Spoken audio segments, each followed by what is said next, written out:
The very hot summer that we had last year, 2011, and then the incessant heat that we're experiencing again this year in the summer of 2012, bring about questions from cow-calf producers about the effect of heat on reproduction of cattle as they're going through a summer breeding season. There's been research done here at Oklahoma State University that takes a good look at, first of all, the effect of heat on early embryo survival. And quite frankly, what they found was that cows that were heat stressed between about day 8 and day 16 after the cows were bred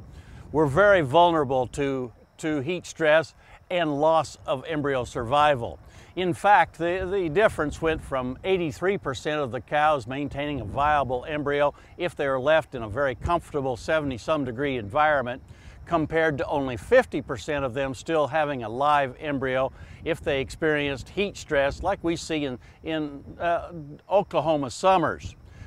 Also, I think we should point out that in that study, they found that those 50% that were still surviving in those heat-stressed cows, those embryos were weakened and smaller than what we found in the cows that were in normal, cooler environments as they were being bred.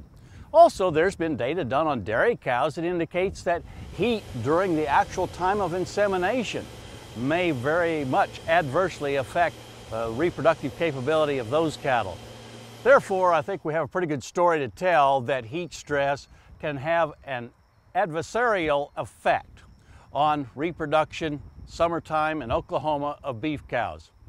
The bottom line in this whole discussion seems to me to indicate that there are some real advantages to fall calving in the southern plains. When we can have that breeding season at a more thermal neutral time of the year, breeding seasons that start in late November, go through December, into January,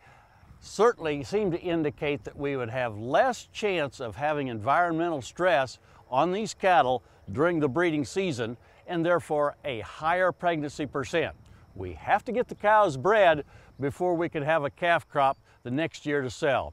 So as you're thinking about the future of your cow herd, if you live in the southern plains, give some real thought to making sure that the breeding season is during a time of the year where these very, very high, hot Oklahoma temperatures won't have a bad effect on the reproduction of your cows. Hey, we look forward to visiting with you again next week on Sunup's Cow-Calf Corner.